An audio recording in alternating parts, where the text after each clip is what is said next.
Bonjour à tous, bienvenue sur la chaîne. J'espère que vous allez bien. Écouter. On va faire le point hebdomadaire, hein, comme d'habitude, sur la crypto-monnaie, mais également un peu l'actualité économique, puisque tout est lié.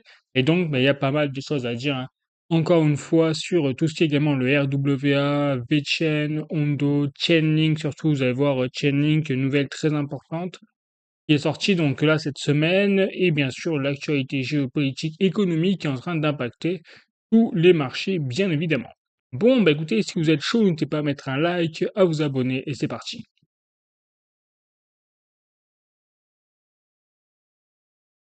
Je commence avec le rapport de Farsight Investors et regardez sur les ETF Bitcoin Spot, et c'est encore une fois la douce froide cette semaine. On a limité la casse, on va dire, avec les 12 et le 16 juin, mais bon, globalement, c'est quand même une catastrophe, encore une fois, puisqu'on est sur quasiment 13, au final, à plusieurs semaines consécutives de flux négatifs de capitaux, hein, on va dire à la fin de la semaine, on fait le cumul de toutes les journées. Bon.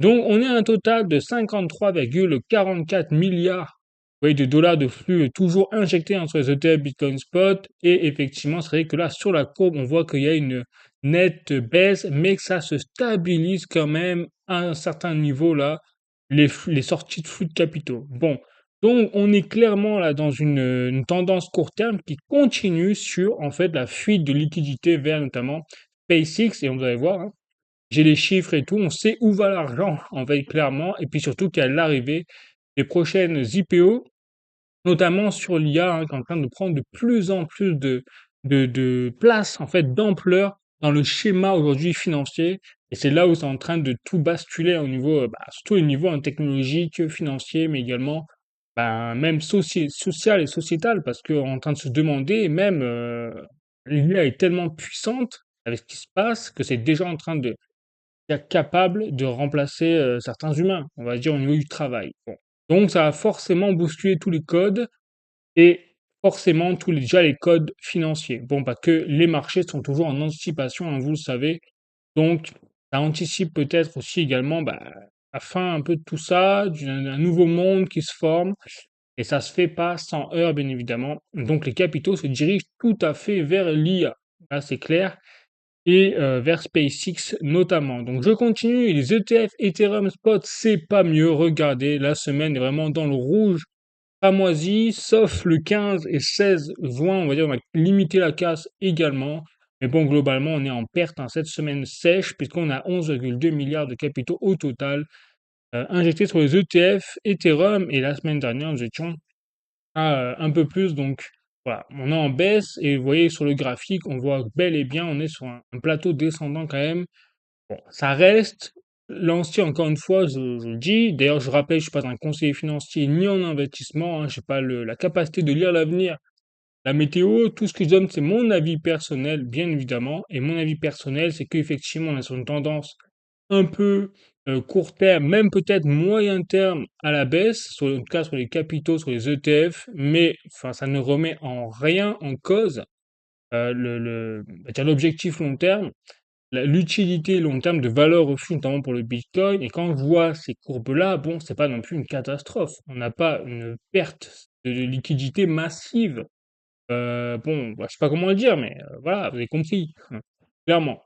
Bon, allez, je continue, je passe sur Solana notamment au niveau des ETF toujours, et là, Solana encore la belle surprise, à rien comprendre, et que là, on a des flux positifs. Donc Solana est à contre-courant, clairement, sur tout le reste du marché crypto, puisque là, on a eu, eh bien écoutez, on a 1,12 milliard de dollars de flux injectés sur les ETF Solana. Voilà, donc c'est tout à fait l'ovni, hein, ce projet, comparé au reste. Bon, après, c'est des flux légers, hein, on est d'accord, mais malgré tout, ça fait une certaine dissonance avec le reste du marché. Ensuite, la XRP, bon, c'est pas bien mieux. Alors, XRP, au moins, ils arrivent à stagner un petit peu.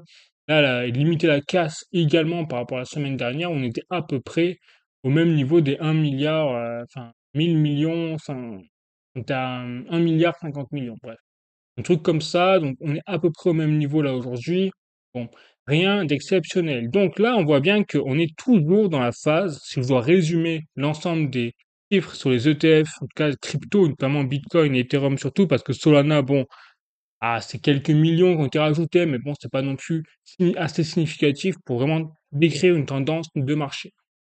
C'est clair, par contre, Bitcoin et Ethereum, on voit bien qu'ils se sont pris une fessée et ça continue avec une fuite de liquidité qui se dirige simplement vers l'IA, comme je vous l'ai dit, et SpaceX, et je vous en parlerai, bien sûr, vous avez les chiffres que je vous montrerai après.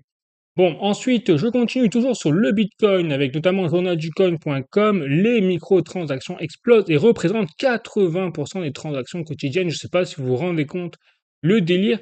Est-ce qu'on arriverait à penser que le Bitcoin est en train de devenir au final utile en termes de monnaie, on va dire, puisqu'il permettrait en fait d'assurer les microtransactions au niveau mondial et pourquoi pas toute une infrastructure de paiement qui peut remplacer, entre guillemets, l'euro, le dollar et tout. Bon, ça, j'ai dit mon avis dans la présente vidéo, j'y crois pas, clairement, parce qu'il n'est pas encore assez démocratisé, et puis c'est pas la fonction première du Bitcoin. La fonction première du Bitcoin, c'est d'assurer un peu comme l'or, sa valeur refuge, et donc on indexe tout qui est, par exemple, autre chose en tant que vraie monnaie, soit sur des valeurs refuges comme le Bitcoin en comparaison pour pouvoir quelque part avoir un étalon, exactement comme l'or. L'or, on l'utilise pas au quotidien. Enfin, un peu d'accord là-dessus, je pense.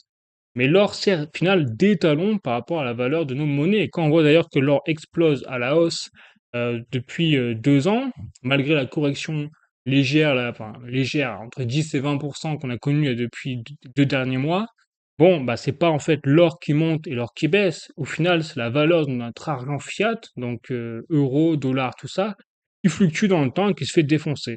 Voilà, vous avez en fait l'euro et le dollar qui ont explosé à la baisse et donc c'est pour ça que vous avez un sentiment d'augmentation de la valeur de l'or. Mais je vous rappelle que ce n'est pas réellement la valeur de l'or qui explose. C'est-à-dire que si vous comparez une maison de 1980 avec une maison d'aujourd'hui, la maison de 1980 coûtait peut-être entre 50 et 100 000 dollars.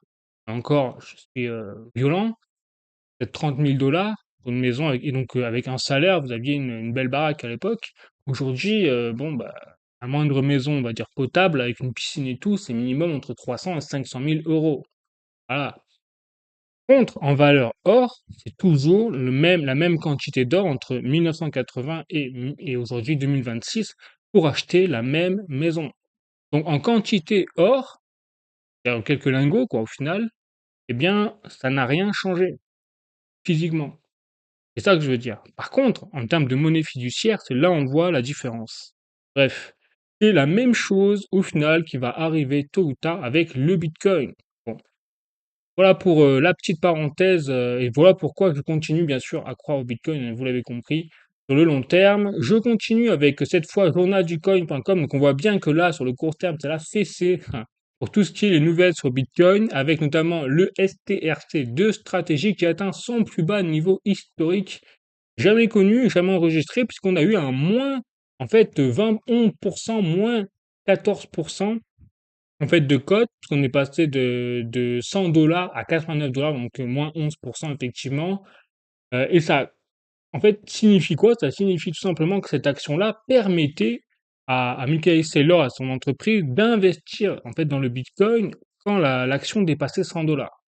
Donc pour vulgariser la chose, c'est-à-dire que dès que l'action boursière de stratégie dépassait les 100 dollars, il se servait de la différence entre enfin, les plus de 100 dollars, on va dire, comme bénéfice pour réinjecter cet argent-là dans l'achat de nouveaux bitcoins. Bon.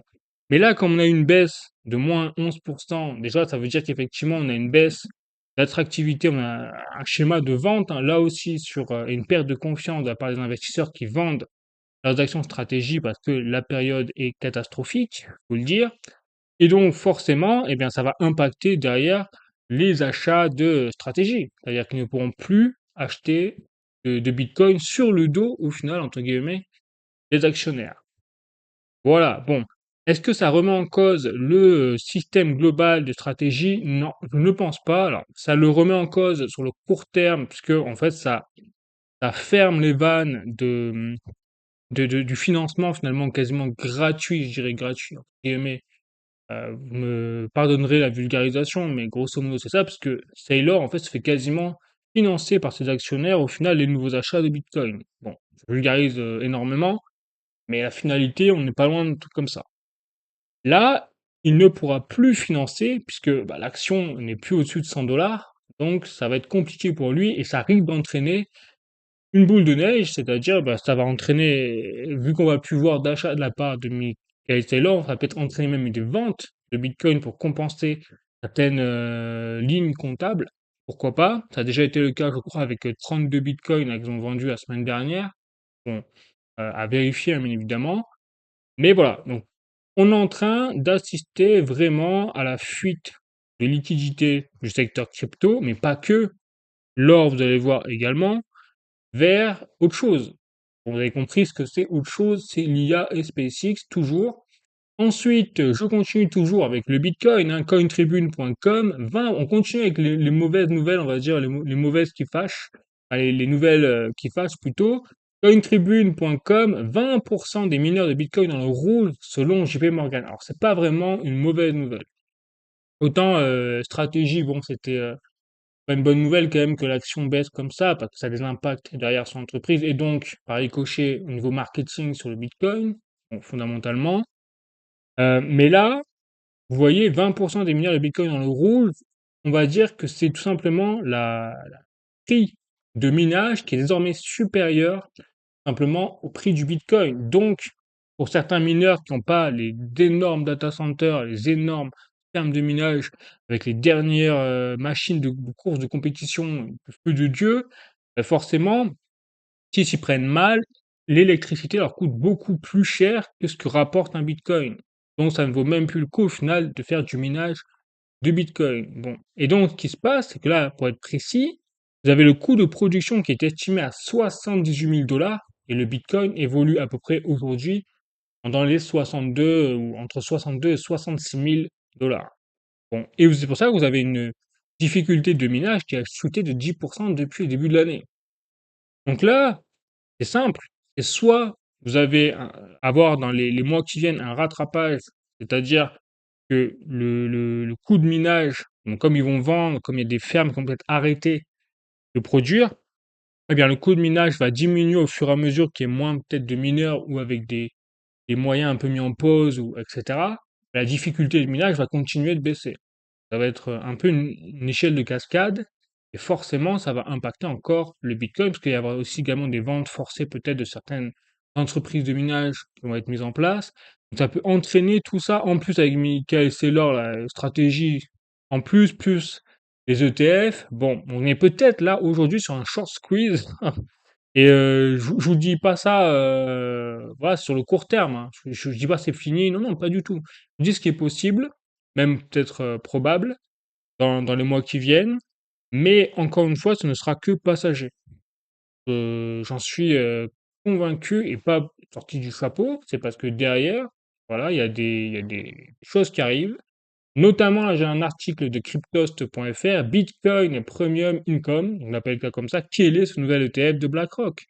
Le leader mondial de la gestion d'actifs BlackRock vient de lancer un nouvel ETF sur le Bitcoin qui inclut tout un système de revenus mensuels. Le but, absorber une partie de l'importante volatilité du Bitcoin à l'aide d'options d'achat ouvertes sur son autre fonds IBIT, c'est-à-dire les ETF Bitcoin que je vous ai montré. Donc là, on est en train d'avoir l'arrivée, clairement, de dividendes, rien d'autre que ça au final, de revenus presque fonciers, j'ai envie de vous dire. Voilà, c'est mensuel, donc vous investissez dans les ETF de BlackRock, les IBIT, notamment originaux du Bitcoin sur BlackRock, et vous êtes récompensé quelque part à travers leur nouvel ETF là, Bitcoin Premium Income, eh bien, par un revenu, une sorte de dividende mensuel. C'est aussi simple que ça. Donc, au final, d'une pierre deux coups, là veut faire BlackRock. Ils veulent mettre en place ça pour attirer de nouveaux capitaux et une nouvelle cible d'investisseurs qui cherchent justement à ne pas profiter de la volatilité du Bitcoin, contrairement peut-être aux investisseurs initiaux les premiers ETF, notamment de IBIT là, de BlackRock, qui lui est basé sur uniquement la volatilité du Bitcoin. On l'a compris. Donc là, on est en train, BlackRock, c'est un move très intelligent qu'ils ont fait là actuellement. Pas étonnant que leaders mondiaux hein, dans la gestion d'actifs, hein, donc l'aspect moral et tout, au niveau technique et sur les décisions, on voit bien qu'il y a des têtes pensantes quand même, qui profitent justement de la volatilité, également de la baisse les cours du Bitcoin pour proposer en fait un mélange entre l'investissement traditionnel et l'investissement de la volatilité crypto. Mais après, en contrepartie, bah forcément, vous allez avoir une baisse de la volatilité sur ce nouvel ETF Bitcoin Premium Income, et que ça va être en fait lissé, quoi, quelque part sur une moyenne. Donc vous aurez plus la possibilité, si vous allez sur cet ETF-là, de profiter de, s'imaginons il y a une énorme hausse du Bitcoin dans les années qui viennent, bah forcément vous n'en profiterez pas. Voilà. C'est logique, hein, c'est le même système qui existe déjà sur plein d'autres, même quasiment tous, ETF, quoi. Voilà. Donc on est en train d'avoir un étoffement, si vous voulez, une augmentation de tous les services que vous avez vus sur le Bitcoin au niveau même de la part des plus gros institutionnels. Et c'est pas tout. Le pire, c'est que ce principe de TF-là est en train d'être copié par JP Morgan. Et ça va être lancé apparemment en juillet 2026. Voilà, donc le mois prochain. On en est là. Donc, on voit bien qu'il y a toujours cet aspect de dissonance où avec, bon, c'est la fin du monde. Ah, je le vois encore hein, sur les réseaux.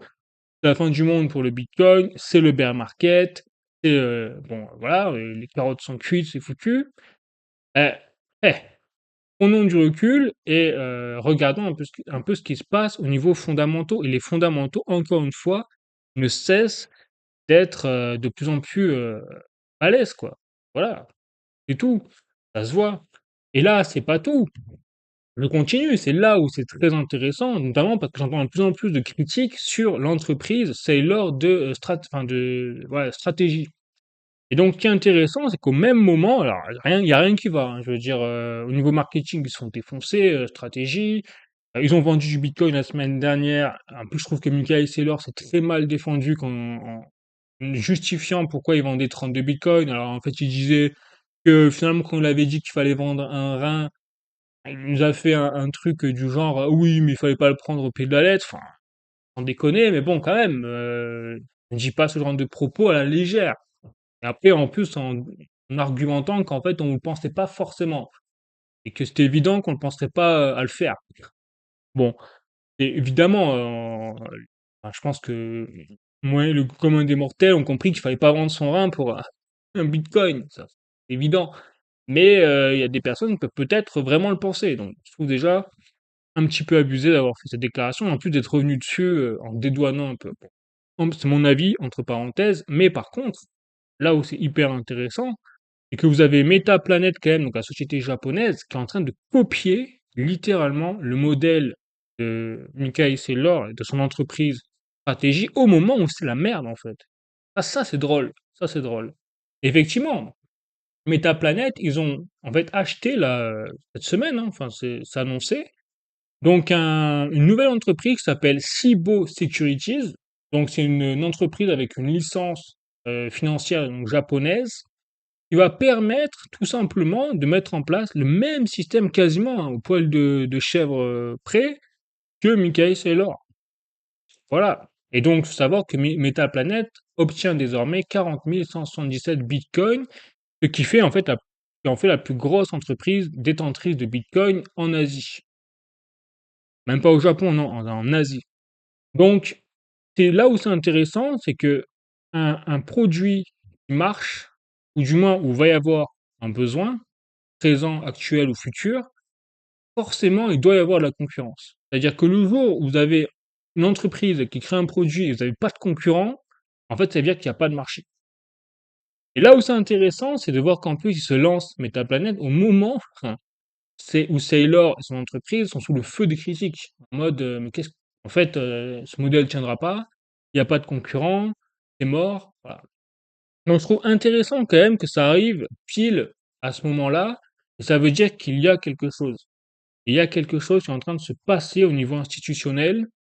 Ça, si on extrapole les choses, pourquoi les institutionnels continuent de mettre en place ce genre de service comme BlackRock? C'est-à-dire, le Bitcoin, s'il est mort là, pourquoi ils continuent tous de mettre en place des choses, des services, et pire que ça, et même un modèle carrément basant sur une entreprise qui est en train de se faire carrer les oreilles par toute la presse et par les investisseurs, notamment au niveau du Bitcoin sur stratégie, vous l'avez vu.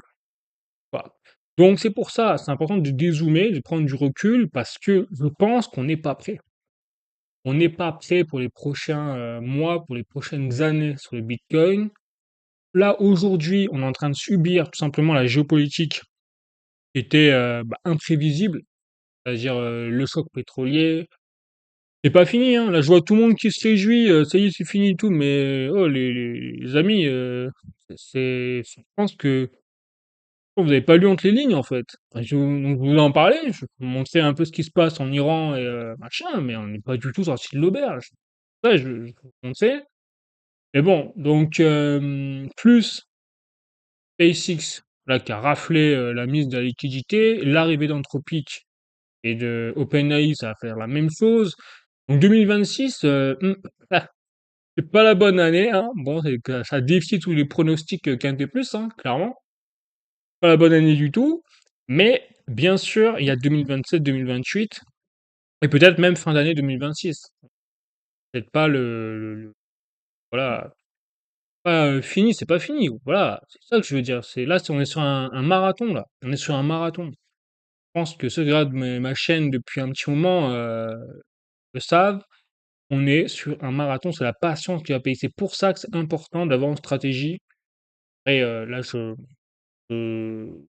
m'égare peut-être un petit peu. Pas conseiller financier, hein, je vous rappelle.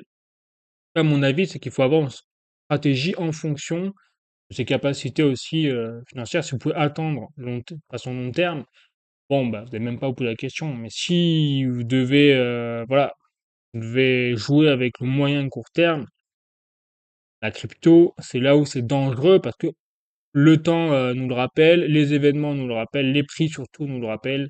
La crypto est très volatile et sur le court terme, ça peut aller très très vite, hein, on le voit encore aujourd'hui. Bon, donc je continue et c'est là où moi je dis le jeu sur le long terme continue d'être tout à fait, la partie est en cours, hein, puisque regardez, on est sur cryptocant.com avec notamment les réserves de Bitcoin sur les plateformes exchange qui repartent, vous voyez, à la baisse. Donc, on voit bien que là, il se passe quelque chose de nouveau. Et puis, vous avez vu la courbe violet là.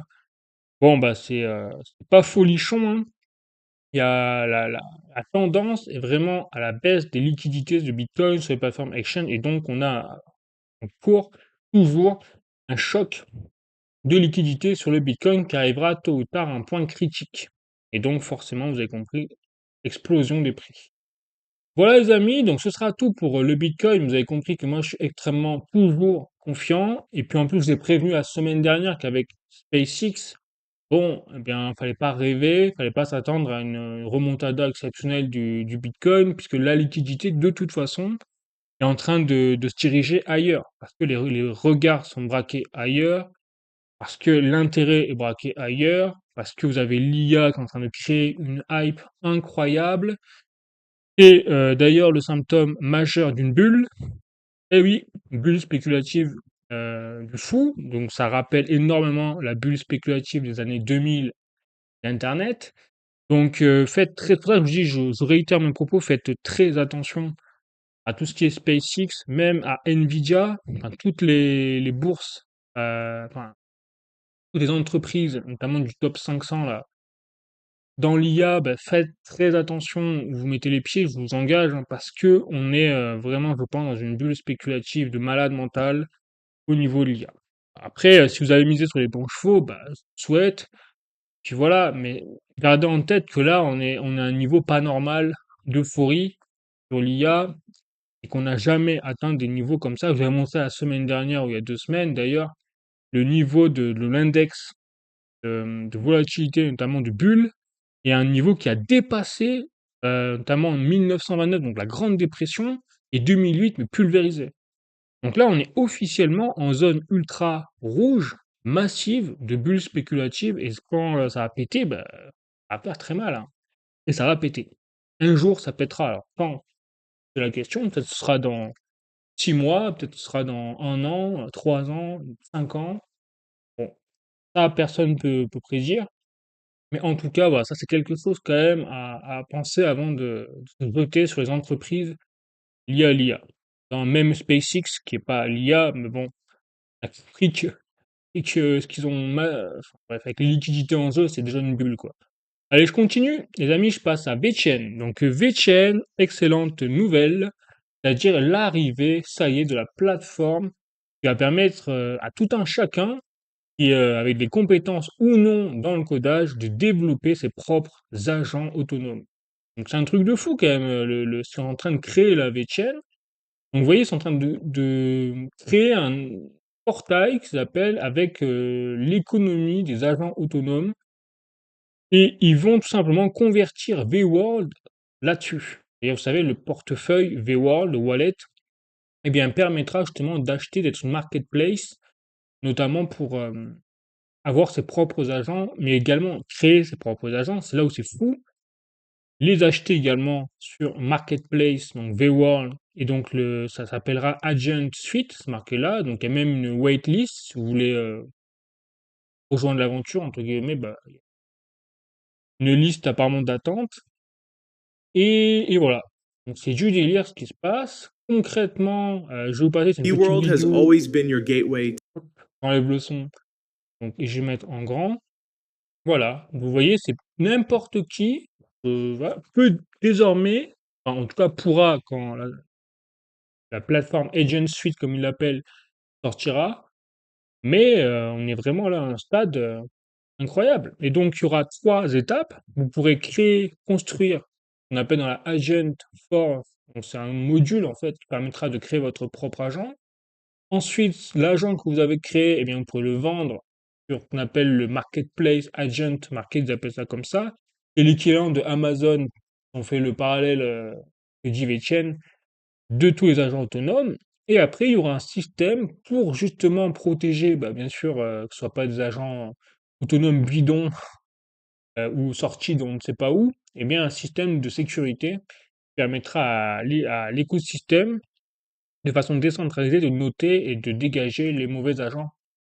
J'ai l'impression. Et de récompenser peut-être les bons agents. Mais en tout cas, on est en train de, voilà, de toucher du doigt quelque chose de concret de la part de VeChain. Donc on voit bien que VeChain, ils sont vraiment sur tous les fronts. Alors, c'est bien et c'est pas bien, hein, parce que quand on est partout, on est nulle part. Ça, c'est la règle, une des principales règles de Sun Tzu de l'art de la guerre, hein. C'est ne pas défendre tous les fronts. Donc c'est pour ça que je me suis posé des questions, moi personnellement.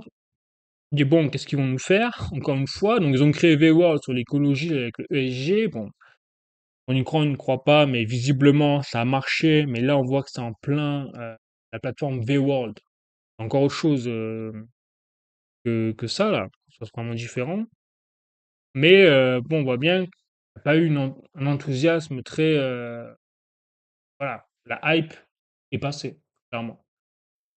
Ils ont tout ce qui est aspect supply chain. Donc là, on a entendu parler à un moment, un roadmap, là, le DPP. Bon, on n'entend plus trop parler en ce moment. Mais moi, j'ai vu des échos, apparemment, c'est dans les starting blocks. Ils attendent juillet. Donc on a peut-être des nouvelles en juillet.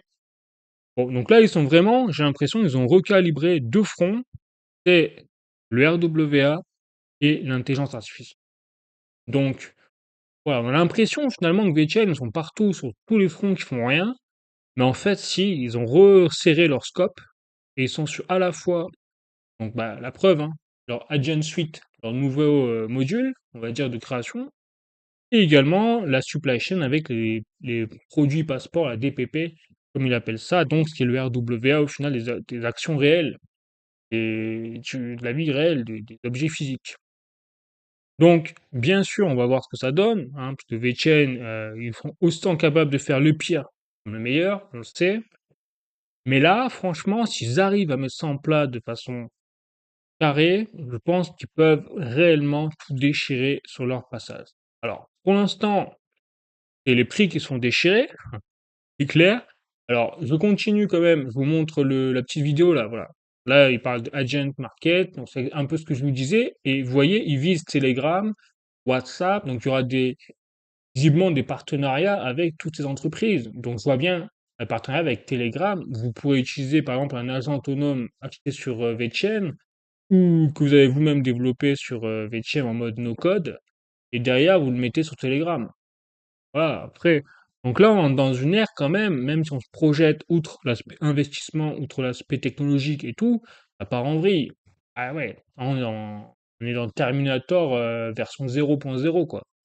Voilà et la version 1.0, bah, c'est quand on aura les agents autonomes dans les robots. Eh oui. Bon, là, on rigolera peut-être moins, mais bon, voilà. Peut-être pas y penser, parce que de toute façon, on n'a pas de prise là-dessus, je pense, à part, dans ce que les grosses entreprises. Moi, je pense notamment à Mythos, là, de Claude, Anthropic. Ça a l'air d'être, un enfant de cœur, hein. Bon, allez, je continue. Et du coup, vous voyez là, ça s'appelle voilà, l'Agent Trust, c'est exactement ce que je vous expliquais et donc l'objectif à la fin, eh bien, voilà. Donc vous pouvez rejoindre la waitlist comme vous montrez, donc il montre comment faire. Voilà, vous inscrire pour avoir plus d'informations et pouvoir peut-être en amont créer ou engager votre propre agent autonome Terminator. Pourquoi pas? Allez, je continue avec notamment donc les statistiques de VeChain et regardez, on est bon, bah, en plein essoufflement, hein. Ce que je vous disais, c'est que là, il est temps que VeChain mette en place des choses quand même qui relancent la machine parce que vous voyez que c'est fini. La hype, notamment sur la plateforme VBetter DAO, bah, c'est foutu, hein. On voit que depuis en fait novembre l'année dernière, fin d'année, il se passe plus grand-chose là sur VeChain. On a encore allez, effectivement, on est sur du 15 000, 20 000 nouvelles adresses par semaine. Et ça, c'est ce qu'on faisait en une journée au moment de la hype, vous savez, en août 2025. Bon. Je continue et la TVL. Donc la TVL a pris une fessée également en termes de dollars. Bah, c'est normal. Les prix de VeChain sont fait exploser au sol. Là-dessus, on est tous d'accord. Et par contre, en termes de TVL par rapport au nombre de VeChain, on voit que là, ça stagne, mais globalement, on voit que depuis l'agence de la nouvelle roadmap de VeChain en 2026, à début d'année, eh bien, on voit que ça a relancé un peu l'intérêt des investisseurs. On va voir ce que ça donne au niveau de la plateforme qui vont sortir dans pas longtemps là pour les agents autonomes. Et puis surtout, moi, j'attends également la supply chain. On a le RWA là ça peut vraiment être balèze parce que forcément, ça va entraîner tout ça, un énorme gonflement des utilisations, des transactions sur l'écosystème de VeChain et c'est ça qui peut impacter derrière les prix du token, vous l'avez compris. VeChain, tout comme VeChain Tor, hein. Enfin, pardon, VTHO. VeChain et VTHO. Bon, les amis, pour VeChain, vous avez compris que là, les starting blocks sont solides, hein, dans les coulisses, là, ils sont solides, ils sont chauds, ils sont lancés. On verra ce que ça donne. Je passe à Hondo Finance maintenant avec notamment une nouvelle très intéressante dans Hondo Finance. C'est que vous avez plus désormais de 173 nouvelles actions boursières et ETF qui ont été lancées là. Ah, ils sont chauds là, et ça y est, ils rigolent plus. Eux, ils balancent maintenant des centaines d'actions boursières tokenisées direct. Ils sont plus chiés. Et ça couvre, regardez, pareil, ils parlent en premier de l'IA, les robots, ouais, l'aspect quantique, les technologies de défense, etc., etc. Les BlackRock également et les ETF Bitcoin, où on retrouvera là aussi, j'imagine, le prochain ETF de BlackRock sur le Bitcoin. Et donc, au total, vous avez désormais plus de 430 actions tokenisées et ETF qui sont disponibles via en fait Hondo Finance sur Ethereum, Solana, BNB, etc. Ça part en vrille. Ça part en vrille, Hondo. Donc on voit qu'il se passe quelque chose au niveau RWA. Je continue, où en plus on a un nouveau partenariat qui a été annoncé entre Hondo Finance et également Mira Asset. Donc je rappelle que Mira Asset, c'est quand même un des plus gros, voire le plus gros gestionnaire d'actifs de la Corée du Sud, hein, même au niveau asiatique, je crois. Donc tout ça pour aligner justement les besoins donc, de l'Asie sur la tokenisation des actions boursières. Voilà, donc on est vraiment lancé là pour Hondo. Je continue là, je conclue sur Hondo parce que j'ai d'autres nouvelles, donc je peux pas non plus faire 30, 1 heure par projet, c'est pas possible. Donc Hondo Finance, là aussi, la TVL, vous voyez, on a 3,68 milliards. Là, ça stagne, hein. On voit que ça se calme bien là depuis au final mai 2026, depuis un mois. La TVL d'Hondo se calme, mais on voit que ça a toujours été un petit peu ça. Ça a été un peu par plateau, puis après ça boum, ça explose d'un coup, et puis ainsi de suite. Pour Hondo, mais là, TVL est stratosphérique. Quand même, je dois préciser, je vous rappelle, hein. quand on voit cette courbe-là, quand vous comparez par exemple aux autres projets, même VeChain, bon bah, pas la même chose, hein. On est sur une TVL, vraiment du tonnerre de Zeus. Bon, je continue. Une fois, je passe à Chainlink, et c'est là où je dirais c'est la nouvelle la plus importante d'aujourd'hui, de la vidéo de cette semaine. C'est le standard, donc ISO 27001, donc fait par en fait des entreprises de type SOC 2, type 2, vous expliquer ce que c'est, qui a été décroché par Chainlink. Donc là, on parle d'une quand même d'une mesure, donc là c'est pour ça que je suis allé sur directement Chainlink, je vais vous présenter un peu tout ça, où vous avez tout simplement l'adoubement du monde traditionnel de la finance sur l'utilité, on est à un niveau institutionnel de gradation reconnu, hein, certifié, sur l'utilité de Chainlink et de la sécurité, notamment de la protection des données, à un niveau tokenisé. Donc, ISO 27001, c'est écrit là. Donc, Chainlink Labs donc, a désormais obtenu la certification ISO 27001, donc un standard qui est reconnu mondialement, hein, pour tout ce qui est le management des informations de sécurité. Donc, cette certification fournit au final l'assurance que là, l'entreprise donc, a implémenté un système donc, qui s'appelle le ISMS, donc un système de management de sécurité des informations, qui permet de couvrir donc l'infrastructure, le développement, les opérations, l'administration et la sécurité à un niveau pratique, au final. Bon, donc là, il parle spécifiquement c'est là où c'est intéressant, du CCIC, donc CCIP, pardon, c'est-à-dire le Chainlink Cross-Chain Interoperability Protocol. Donc ça, c'est le cœur même de la technologie de Chainlink qui permet de certifier les data. Bon, il y a un niveau confidentiel. Et on va en parler de la confidentialité qui est en train de poser problème, notamment aux institutionnels. Donc, Chainlink, donc il y aura data feeds, il y a également le price feed, il y a le smart data feed. Donc ça, c'est tous en gros, des modules. Alors, j'appelle ça des modules à défaut de technologie. Mais bon, vous avez la technologie principale de Chainlink, c'est le CCIP, hein, vous avez compris. Et à côté, ils ont greffé des petites technologies modules innovantes, on va dire, comme le data feed, le price feed, qui, comme l'indique leur nom, bah, en fait, permettent de tokeniser l'information, les prix et des data spécifiquement à un niveau international, enfin, à un niveau institutionnel. Voilà. Donc, ça rigole plus.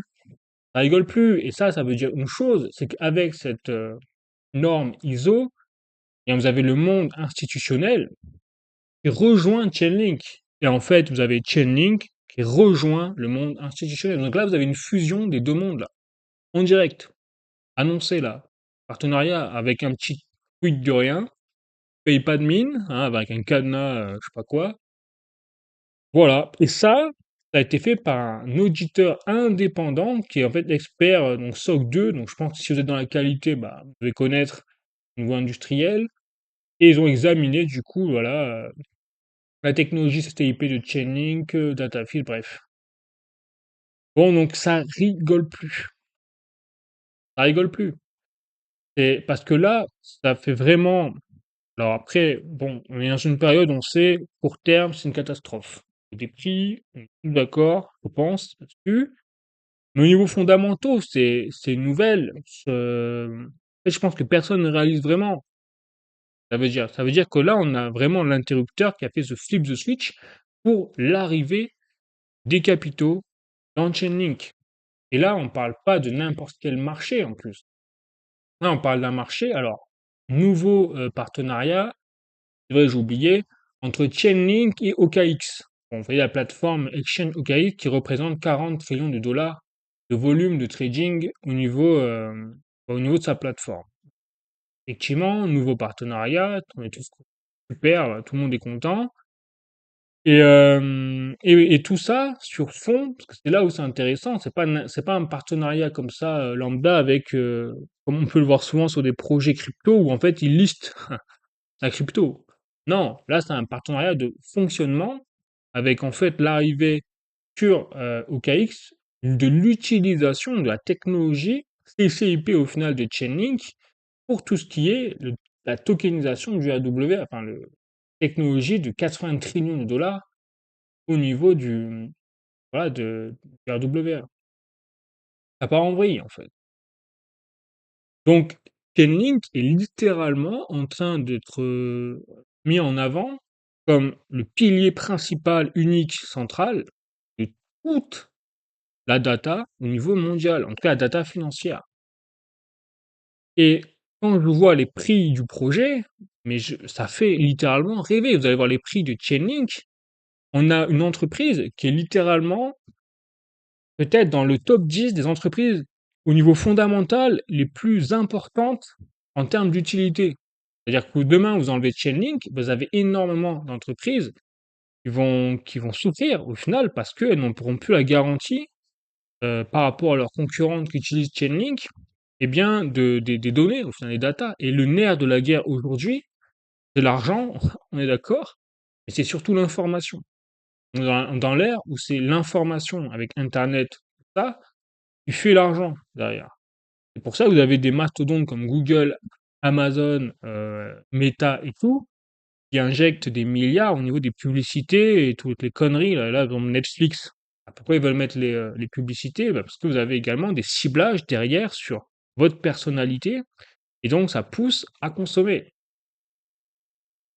Voilà, il suffit de voir l'impact notamment que vous avez eu sur les élections de Donald Trump via Cambridge Analytica, souvenez-vous, où ça avait mis justement en question, en lumière, bah, l'impact des campagnes publicitaires, notamment là c'était les campagnes pour les votes, sur la population. Voilà. Donc on en est là aujourd'hui et Chainlink permet de mettre à une échelle industrielle l'utilisation des data, quoi. Délire. Délire. Et le prix n'est pas du tout représentatif quand même c'est évident. Là, franchement, il n'y a même pas à débattre. Je suis désolé. C'est un peu violent hein, dans mes propos. Mais je pense que, ouais, c'est pas du tout au rendez-vous là. Bon, alors par contre là, c'est pas ça Plume et Plume, bon, c'est plus effectivement, c'est plus bon, c'est moins sympa, c'est clair. Alors il y a une nouvelle intéressante ici, c'est un partenariat, vous savez au niveau avec Bybit officiel notamment, donc parce que maintenant vous avez les utilisateurs de Bybit qui auront l'autorisation, voilà, d'utiliser donc la technologie PIMCO avec le CMB international pour fixer les produits en fait de revenus directement à travers les coffres de Plume, en gros, de l'infrastructure de Plume. Mais bon, c'est pas non plus la nouvelle incroyable. Désolé, et c'est vrai que au niveau de la TVL, ça continue d'être pas bon. Vous voyez au niveau de la courbe. Et au niveau bah, de RWA pour XYZ, c'est pas folisson non plus. Donc c'est pour ça. Je dis pas que le projet est mort, loin de là. Non, non, pas du tout. Ce que je vous dis, c'est que je dis faites attention quand même, parce que, bon, il y a un désintérêt quand même massif de la part des investisseurs. Les liquidités, bon, sont parties au final. Les liquidités sont parties. Les holders, on voit que petit à petit, sont en train de perdre du terrain. Donc, il y a de moins en moins de personnes qui utilisent les services RWA de Plume, alors que au niveau global, si je monte au niveau global, eh ben c'est l'inverse. C'est-à-dire que là, vous avez regardé sur un mois, vous avez plus 15,58% du nombre de holders qui utilisent, enfin qui sont lancés sur Ethereum, Solana en fait, etc. Donc les leaders dans le RWA, bon bah malheureusement en termes de holders, c'est déjà de moins en moins le cas et ce sera plus le cas bientôt. Plume à reléguer un peu dans les derniers rangs parce que ils n'ont pas su justement amener de plus en plus la hype sur leur réseau.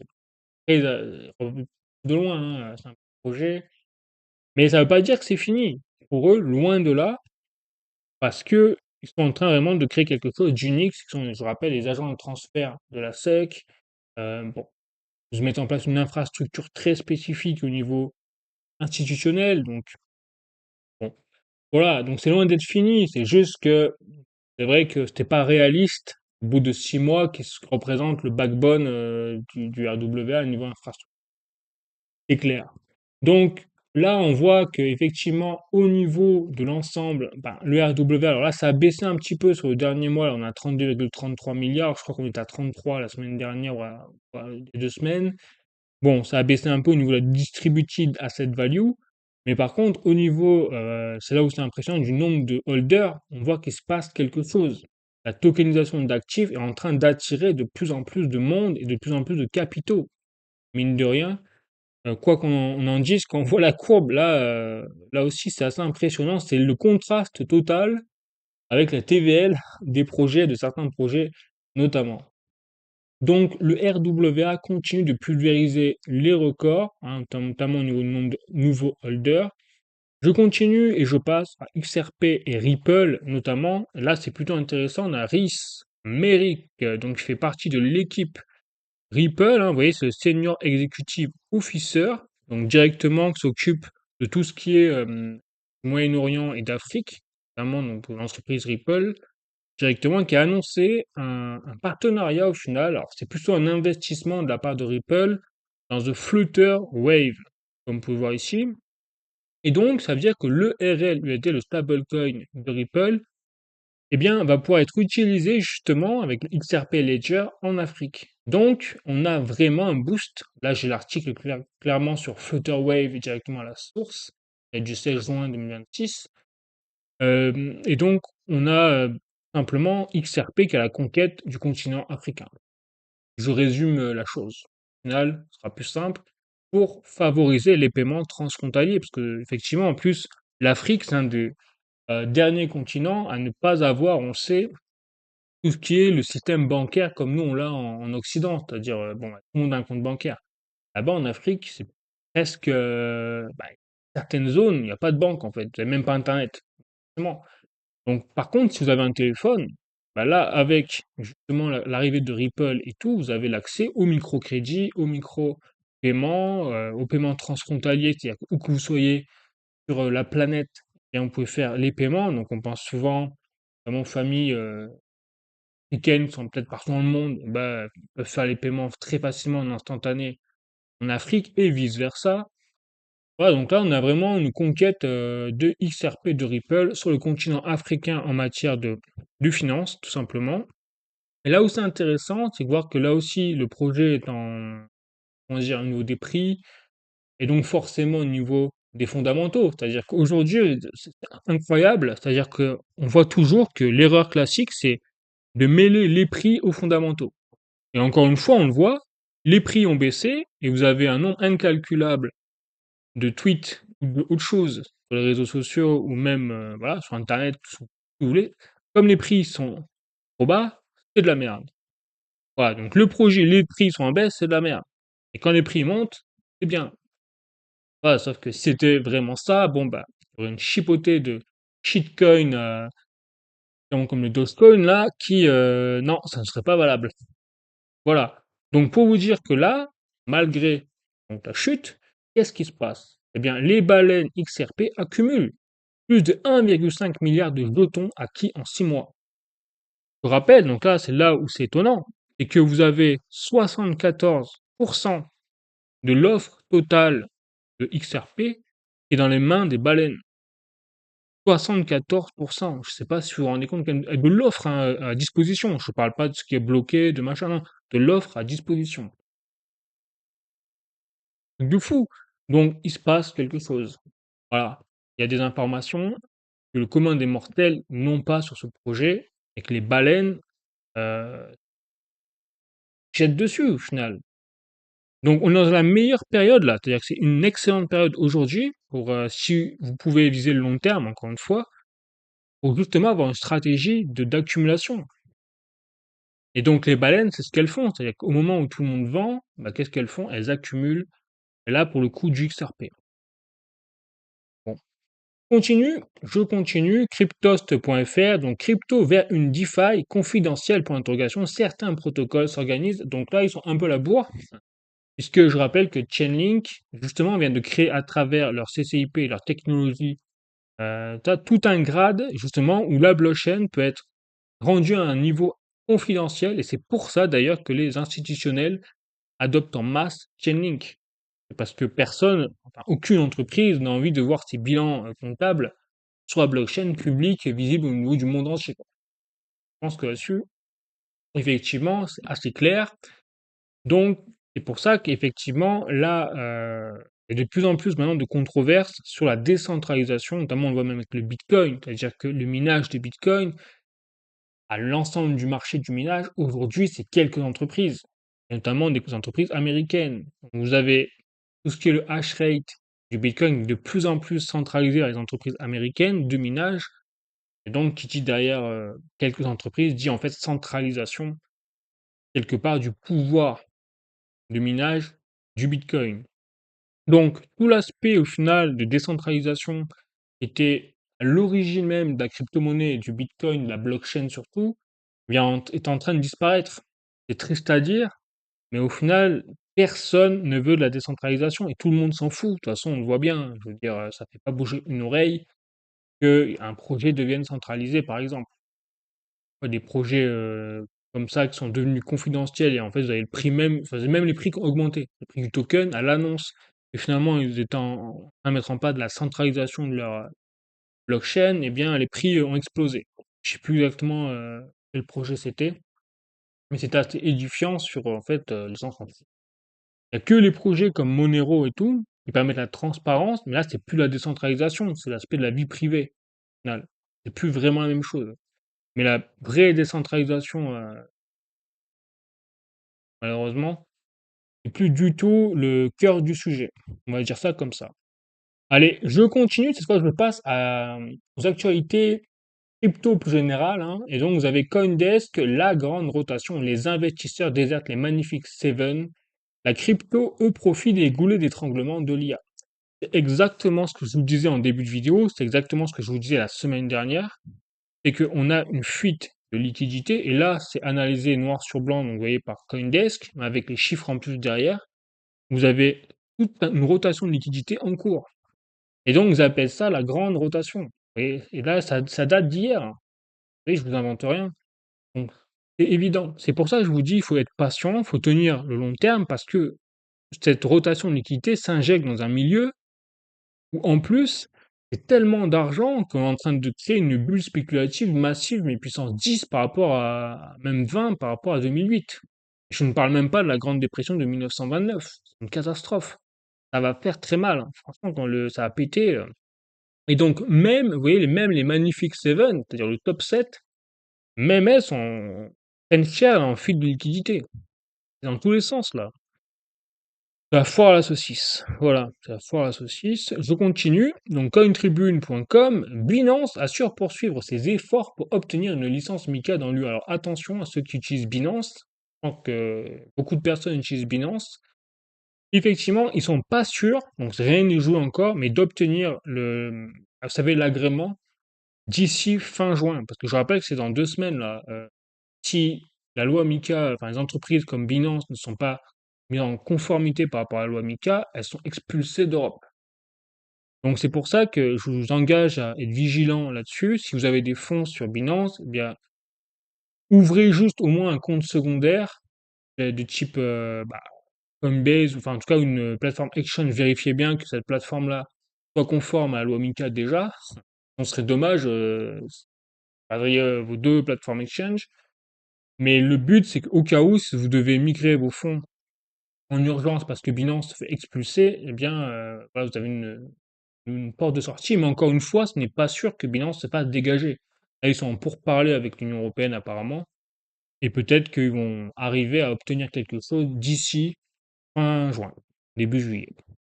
Ouais, les amis, mais c'est juste, fallait quand même vous informer là-dessus. Maintenant, je passe aux actualités économiques, et là, on va passer, première chose, le pétrole. La bonne nouvelle, donc là on est, que vous voyez, à 76 dollars et quelques, donc forcément ça va se jouer avec le prix à la pompe sur l'essence. Mais malheureusement, et enfin j'aurais aimé ne pas vous dire malheureusement, je crains que ça ne dure pas. Et je vais vous expliquer pourquoi. Alors, peut-être que ça va durer et qu'on aura une baisse durable et long terme, et tant mieux, et franchement on est en paix. Mais vu ce qui se joue derrière, je suis loin d'être quand même serein, notamment avec, donc là je vais vous présenter les articles de leseco.fr, moi j'en ai deux. Donc, accord au Moyen-Orient, Donald Trump affirme que l'Iran n'aura pas un sou à l'issue des négociations. Bon, alors déjà pour une négociation, je trouve que c'est un peu bizarre de balancer un truc pareil. Bon, après c'est Trump, alors avec lui on sait plus sur quel pied danser, Mais bon, ce n'est pas nous qui avons accepté de nous rencontrer par désespoir, mais bien l'Iran, a écrit le président américain sur son réseau Truth Social. Donald Trump y a affirmé que l'Iran est fini et que le régime de Téhéran n'aurait pas un sou à l'issue des 60 jours de négociations. Donc déjà, pour vous remettre le contexte, c'est pas fini, c'est-à-dire que les accords n'ont pas été signés. Et en fait, c'est ça que je pense qu'il y a une grosse confusion là pour beaucoup de personnes, c'est qu'on dit ça y est, les accords de paix ont été signés, c'est fini, c'est la paix. Non. En fait, ce qui a été signé, c'est ce qu'ils appellent le mémorandum, là, je sais pas comment, enfin, on va retrouver le terme exact, mais c'est en fait le début des pourparlers de 60 jours de négociations, et là d'ailleurs Trump le rappelle. Mais par contre, ce qui est bizarre dans ses propos, et ça c'est tout à fait Donald Trump à girouette, c'est qu'il dit qu'il n'y aura pas un sou, mais par contre, quand je vois qui est stipulé dans l'accord de négociation, c'est l'inverse. Vous allez voir, c'est les États-Unis qui littéralement se font mettre à genoux. Vous allez voir, hein, c'est un truc de fou. C'est un truc de fou. Donc là, je passe le deuxième article de leséchos.fr. Donc le pétrole circule à nouveau dans le détroit d'Ormuz, mais les armateurs demeurent très prudents. Bah, tu m'étonnes. Le protocole d'accord, voilà, donc c'est un protocole d'accord. Vous voulez, en fait, ils ont signé quelque chose qui dit, bah voilà, c'est un protocole, on signe qu'on est d'accord pour faire le protocole. C'est pas une signature de traité de paix, quoi. C'est ça que je veux dire. Donc voilà, et c'est en gros, ils ont signé qu'ils allaient essayer de bosser pour faire la paix. Pas pareil. Donc, mercredi soir, entre les États-Unis et l'Iran, a acté le déblocage du détroit d'Ormuz. Donc, dès jeudi, des millions de barils de pétrole ont pu franchir la voie navigable, mais le retour à la normale s'annonce lent. Ça, déjà, ça explique effectivement pourquoi le baril de pétrole, là, a baissé dans les derniers jours qui ont suivi. Mais par contre, maintenant, on va creuser le sujet, et là, je suis sur BBC News, notamment Afrique. Et donc, que contient l'accord entre les États-Unis et l'Iran? Et là, vous allez voir, c'est vraiment hallucinant, littéralement. Déjà, donc, il y a 14 points. 14 points. Vous voyez, ça date du 18 juin, ça date d'hier. C'est frais. Donc, un accord donc, américo-iranien visant à prolonger le cessez-le-feu entre les deux pays a été signé et est désormais en vigueur. En vigueur. Le truc, 14 points. Voilà, donc ils appellent ça voilà, le mémorandum d'accord. Voilà, à la latin. Et donc, stipule globalement que l'Iran ne disposera jamais d'armes nucléaires et engage également un fonds de 300 milliards de dollars pour la reconstruction et le développement économique du pays. Alors, j'ai pas compris. C'est-à-dire, c'est l'Iran qui doit payer 300 milliards pour sa propre reconstruction, quoi. Ou de notre gueule, un peu. Et donc là, après, ils disent, bien que les États-Unis ne soient pas tenus de contribuer, donc logiquement, ça doit être les États-Unis qui devraient contribuer, mais en fait, ils ne sont pas tenus de contribuer. Bon, on sait pas trop, quoi. Donc, il y a quelqu'un qui va payer 300 milliards, et vend, vous venez venir, enfin, je serais pas étonné, qui c'est les pigeons qui vont peut-être devoir payer 300 milliards? C'est nous, à l'Europe. Alors là, je le vois venir, gros comme une baraque, c'est nous les pigeons.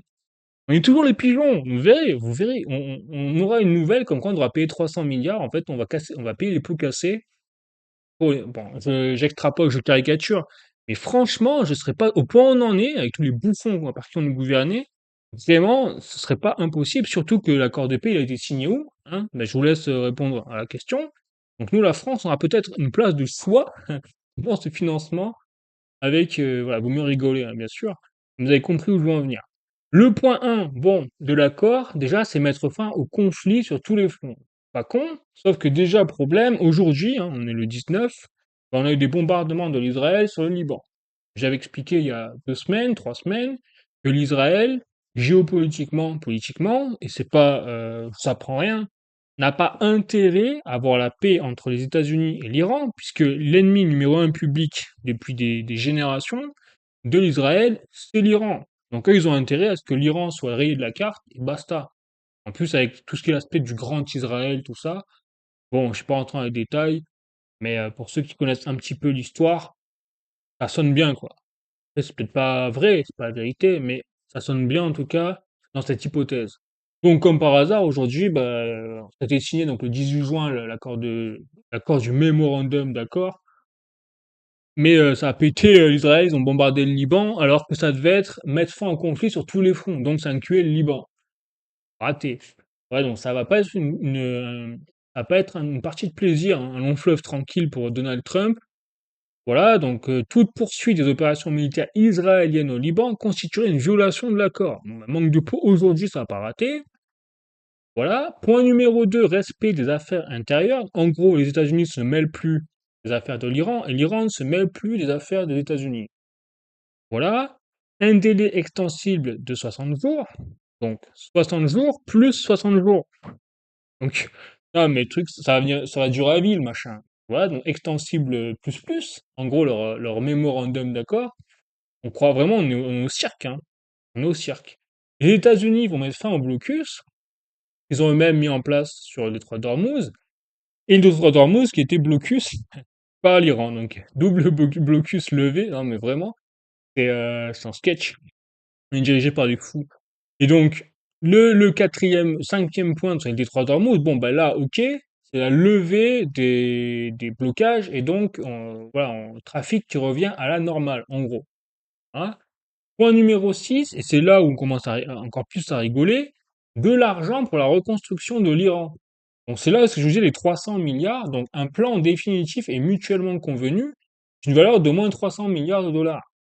En plus, ils font la conversion là en livres sterling, est-ce que les Anglais vont devoir payer aussi? Pourquoi pas? Donc pour la construction et développement économique en Iran. Le mécanisme final sera convenu dans les 60 jours suivant l'accord final. Donc dans encore plus 60 jours, plus plus. Ah, c'est vraiment, on se marre. Et donc, toutefois, cela ne signifie pas que les États-Unis sont impliqués financièrement. Donc c'est pas les États-Unis qui payent, c'est qui quoi? C'est l'Iran. Bon, bah alors ça sert à rien de le mettre dans l'accord, c'est l'Iran qui doit payer sa propre construction, hein. Ça paraît être basique quand même.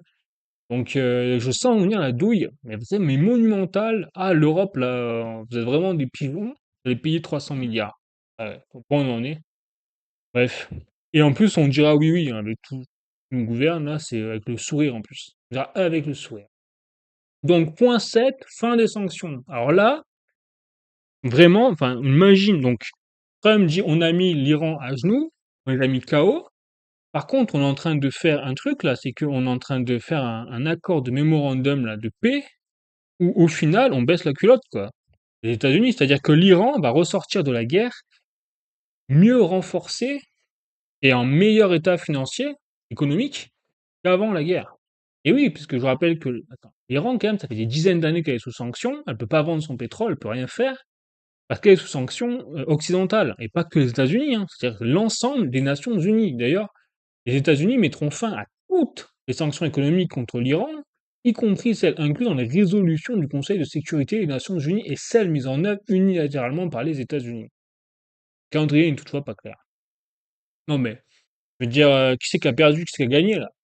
C'est l'Iran qui a gagné, quoi. Je veux dire, je suis désolé, on voit ça. Point 8, pas d'armes nucléaires. Donc l'Iran a accepté de ne pas acquérir ni acheter d'armes nucléaires, et les deux parties ont accepté de traiter avec l'uranium enrichi que Téhéran possède déjà. Là, apparemment, là aussi, c'est pas clair, parce que la méthode de gestion du matériel n'est pas claire. Il n'y a rien qui est clair, en fait.